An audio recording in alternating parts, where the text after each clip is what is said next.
नमस्कार। श्रीमद् भगवद गीता में सदियों पुराना ज्ञान छिपा है। तो आज चलिए इसी ज्ञान में थोड़ा और गहरे उतरते हैं और ये समझने की कोशिश करते हैं कि इस लगातार बदलती दुनिया में आखिर वो क्या है जो हमेशा के लिए टिक जाता है। तो चलिए एक बहुत ही गहरे सवाल से शुरुआत करते हैं। एक ऐसा सवाल है जो हम सबके मन में कभी न कभी जरूर आता है कि आखिर हम अपने पीछे छोड़ क्या जाते हैं। मतलब जब सब कुछ खत्म हो जाता है तो हमारी असली विरासत क्या होती है। क्या ये हमारा शरीर है, हमारी जायदाद या कुछ और ही है।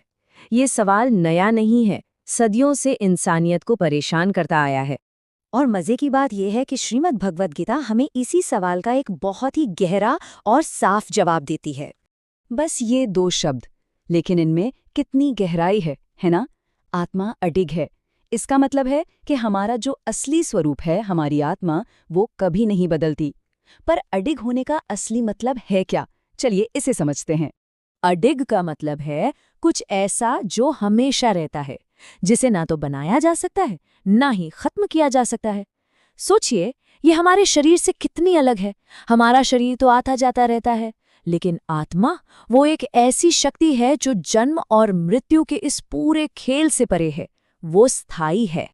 अच्छा, अगर आत्मा स्थायी है तो फिर एक और बड़ा सवाल खड़ा होता है।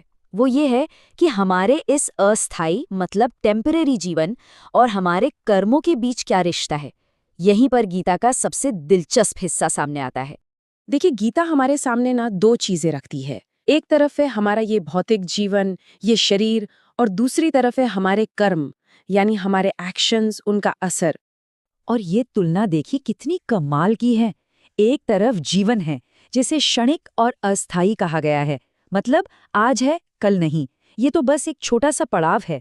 लेकिन दूसरी तरफ है हमारे कर्म, और उन्हें क्या कहा गया है? अमर और स्थायी, मतलब वो हमेशा रहते हैं, एक ऐसी छाप छोड़ जाते हैं जो कभी नहीं मिटती।